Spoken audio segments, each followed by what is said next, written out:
Ikinagulat ng maraming lider ng mundo ang pahayag ni Pangulong Donald Trump na handa ang Estados Unidos tapusin ang digmaan laban sa Iran kahit hindi pa nabubuksan ang kipot ng Hormuz.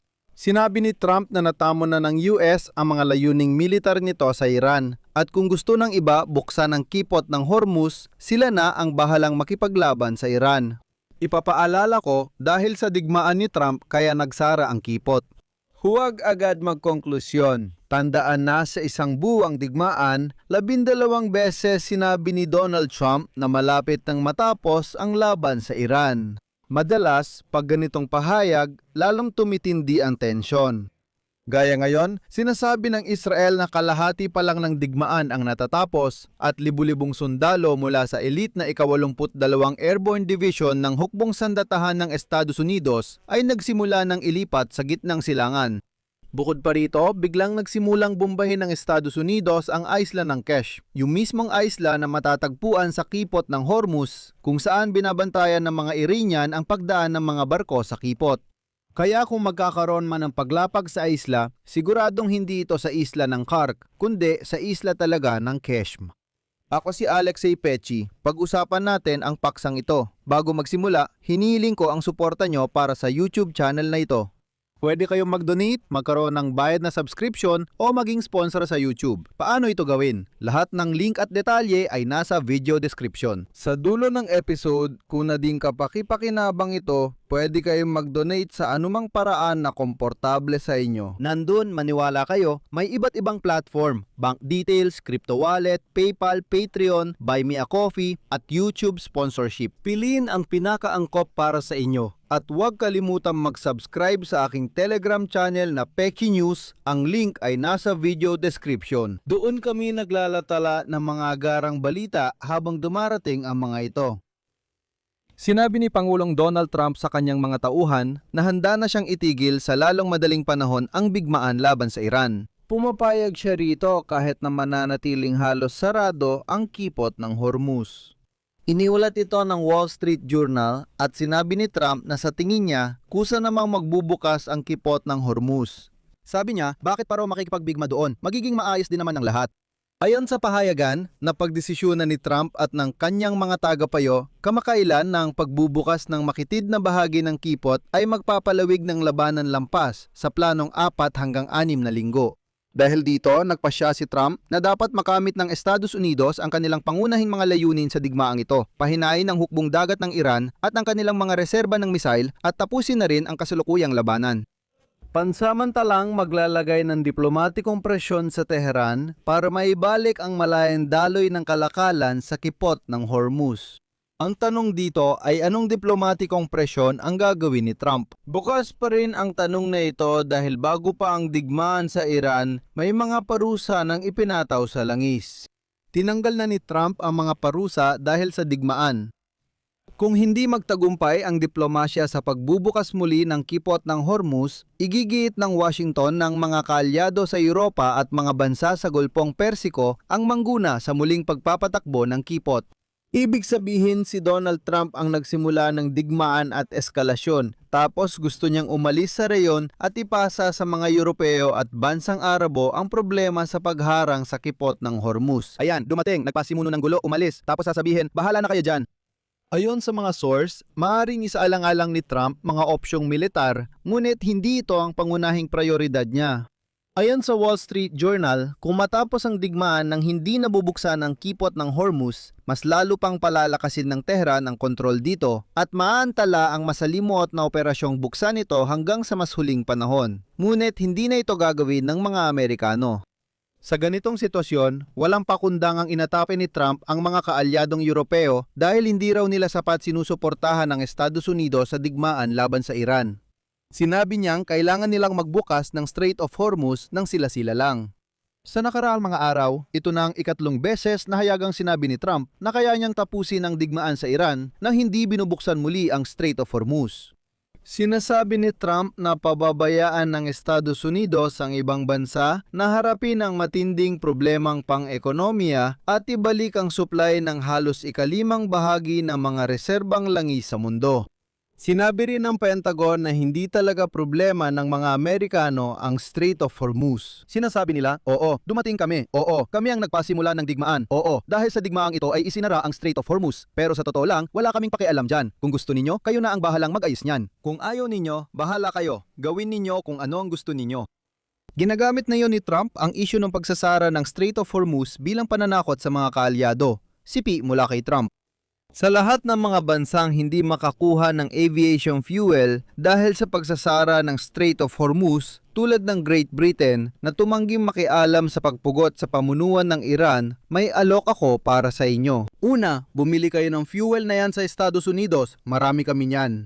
Pangalawa, mag-ipon kayo ng tapang, pumunta sa kipot at kunin ang fuel gamit ang lakas, matutong lumaban para sa sarili. Hindi na kayo tutulungan ng Estados Unidos katulad ng hindi nyo pagtulong sa amin noon. Pero gusto ko lang sabihin na ilang beses nang sinabi ni Trump noon na hindi niya kailangan ng tulong. Baka nagkakamali ako, malinaw na sinabi ni Trump na hindi namin kailangan o kinailangan ang tulong. Ngayon, sabi niya, dahil hindi kayo tumulong sa amin, hindi rin kami tutulong sa inyo. Para sa akin, parang kahawig ito ng bipolar personality disorder. Pasensya na, kahit magyabang si Trump, ang pahayag niya tungkol sa pagtatapos ng digmaan ay parang pantakip lang at nagpapalala pa ng digmaan. Dito, bahagyang nabunyag ang mga plano ng Estados Unidos at Israel. Lampas na sa kalagitnaan ang misyon ng Estados Unidos at Israel sa Iran. Sa ngayon, nakatuon na ang pansin sa reserba ng enriched uranium ng Iran. Inihayag ito ng punong ministro ng Israel Benjamin Netanyahu. Ayon sa kanya, nakapagsagawa na ang tropa ng Amerika at Israel ng pag-atake sa mga pangunahing bahagi ng militar ng Iran, tulad ng sistema ng misail, pabrika ng armas at mga tauhan na konektado sa programang nuklear. Bagamat tumanggi si Netanyahu tukuyin ang eksaktong petsa ng pagtatapos ng labanan, ipinahayag niya ang kumpiyansa sa matibay na ugnayan ng Amerika at Israel. Sinabi rin ng hukbong sandatahan ng Israel na handa silang ituloy ang pag-atake sa Iran sa mga darating na linggo. Para dito, may sapat na bilang ng mga target at munisyon ng bansa. At siguro, ito ang pinakamahalaga. Ngayon, binumba ng mga Amerikano ang isla ng Kesh. Ito yung isla na matatagpuan sa makitid na bahagi ng Strait ng Hormuz. Mula doon, binabantayan ng mga Iranian ng direktang pagdaan ng mga barko sa kipot. Kung may paglapag sa isla, tsak hindi ito sa Hark. Wala nang saysay yon kasi lahat nagsasabi na sa Hark, pero siguro hindi na. At malamang ang paglapag ay magaganap sa isla ng Kesh, kung saan nakatipon ang napakaraming armas ng Iran. At sa ganitong kalagayan, libu-libong sundalo mula sa elite na ika-82 Dibisyong Airborne ng hukbong sandatahan ng Estados Unidos ang nagsimulang ilipat patungo sa gitnang silangan. Ang pagdating ng mga paratrooper ay magpapatuloy ngayong linggo at sa kabuuan, ang bilang ng tropa ay aabot sa humigit kumulang 3,000 sundalo. Kasama sa ipinadalang puwersa ang Command Headquarters ng Division, Unit ng Suporta at Brigade Combat Group. Naunang ipinadala sa rehiyong ito ang libu-libong mandaragat at marinong sundalo. Kaya naman, alam nyo, hindi may kakaila na patuloy na naghahanda ang Estados Unidos para sa isang operasyong panlupa. Gusto kong bigyang diin ang isang mahalagang punto. Sinabi ni Donald Trump na yung araw na handa na siyang itigil ang digmaan laban sa Iran at pumapayag siya dito kahit na manatiling ganap na sarado ang kipot ng Hormuz. Sabi ni Trump, simula ngayon, hindi na niya problema ang kipot ng Hormuz at hindi rin ito problema ng US. Pero, hindi talaga ibig sabihin ng pahayag ni Trump na tapos na ang digmaan. Sa isang guwang digmaan sa gitnang silangan, 12 beses nang idineklara ni Donald Trump ang pagtatapos ng digmaan, halos kada 3 araw. Iminumungkahi kung balikan natin ang lahat ng sandaling yon at suriin kung ano ang nangyari sa bawat pagkakataong gumawa si Trump ng mga pahayag tungkol sa pagtatapos ng digmaan. Magkasalungat ang posisyon ni Trump sa pagtatapos ng digmaan laban sa Iran dahil nais niyang paniwalain ang mga Amerikano na hindi ito mauuwi sa matagalang digmaan. Ngayong araw, naglabas ng pahayag ang White House. Malapit na nating makamit ang mga pangunahing layunin ng Operasyong Epikong Pot at nagpapatuloy ng buo ang misyong militar. Sinabi ni Kalihim ng Estado ng Amerika Marco Rubio nitong Lunes na lahat ng mga layunin ay natatamo ng mas maaga sa schedule o sa tamang oras at dapat maisakatuparan sa loob ng ilang linggo. Pero ang pinakamaingay na nagsalita tungkol sa pagtatapos ng digmaan ay si Donald Trump mismo. Ilalahad ko ang 12 beses na binanggit ni Trump ang pagtatapos ng digmaan sa loob ng isang buwan ng digmaan. Unang pagkakataon, nung Lunes, Marso 30, nagbanta si Trump sa kanyang post sa Trust Social na wawasakin ang enerhiya at tubig na infrastruktura ng Iran kung walang mararating na kasunduan sa pagtigil ng digmaan. Ang kanyang sinabi, kung hindi agad bubuksan ang kipot ng Hormuz para sa negosyo, tatapusin namin ang aming magandang pananatili sa Iran sa pamamagitan ng pag-atake sa lahat ng mga pabrika na iyon. Parang kapag nangyari yon, siguradong matatapos ang digmaan. Pero kinabukasan, sinabi niyang hindi na niya problema ang kipot ng Hormuz. Pangalawang pagkakataon, sa pagpupulong ng gabinete ng mga ministro noong Marso 26, sinabi ni Donald Trump, natalo na sila, hindi na sila makakabawi. Natalo sila, hindi sila nagtagumpay. Sinasabi ko, sila ay tuluyang natalo. Sinasabi nila sa mga tao na ito ay isang sakuna. Sa katunayan, sinabi ni Trump na natalo na ang Iran at ang natitira na lang ay tapusin ang formal na pagsuko.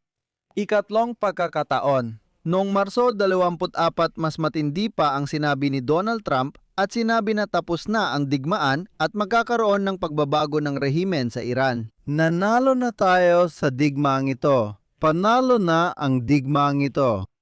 Sa palagay ko, matatapos namin ang digmaan, pero di ko matiyak. Ayokong sabihin ito, nanalo na tayo sa digmaang ito. Panalo na ang digmaang ito. Noong Marso 23, si Donald Trump ay nagpahiwatig sa Trust Social tungkol sa kasunduang pangkapayapaan kaugnay ng digmaan nila sa Iran gamit ang malalaking titik. At sinabi niya na nagkaroon ng napakagandang at produktibong pag-uusap ang Estados Unidos at Iran tungkol sa kasunduang pangkapayapaan. Dagdag ni Donald Trump, kung di matuloy ang kasunduan, patuloy naming bobombahin ng buong lakas. Panglima. Sa isang panayam sa Fox News noong Marso 13, sinabi ni Donald Trump, ipinahiwatig niya na matatapos ang digmaan kapag, at quote, naramdaman ko ito sa buong pagkatao ko, pero hindi niya iniisip na magtatagal ito. Doon din sinabi ni Donald Trump na sumuko na ang Iran pero wala lang daw pumipirma ng pagsuko sa Tehran at nagpapatuloy lang ang digmaan dahil hindi pa niya mismo napagpapasyahan na pwede nang tumigil. Pero sa totoo lang, panalo na raw sila. Paalala lang, ito ay noong Marso 13. Noong Marso 12, nagbigay si Donald Trump ng tapat na pagsusuri. Войне следующими словами. Halos tapos na sila. Tapos na ang Iran. Hindi ibig sabihin na agad natin tatapusin ang digmaan, pero oras na lang ang hinihintay. Lahat ay napagdesisyunan na. Ikapitong kaso. Noong Marso 11, sinabi ni Pangulong Trump sa publikasyong Axios na malapit nang matapos ang digmaan laban sa Iran dahil halos wala nang natitirang target. Sinabi niya na matatapos ang digmaan at ayon sa kanya, kahit kailan ko gustuhin, matatapos ito. Noong ika-12 araw ng digmaan, tiniyak ni Trump na ubos na ang mga missile at drone ng Iran. Ang mga puwersa ng hukbong dagat at hukbong himpapawid ng Iran ay ganap ng nawasak at naubos at sa kabuuan wala nang natitirang buo sa Iran. Ngayon, hindi na niya alam kung ano pang bubombahin doon dahil wala nang matirang target para atakihin. Sa parehong araw, Marso 11 sinabi ni Trump sa madla at ito ang kanyang sinabi. Ayoko magsalita ng maaga tungkol sa tagumpay. Pero sasabihin ko, panalo na tayo. Sa unang oras pa lang, tapos ng lahat. Pagkalipas ng ilang minuto, sabi niya, ayaw naman nating umalis agad, di ba? Kailangan nating tapusin ang trabaho, tama? Operation Epic Fury.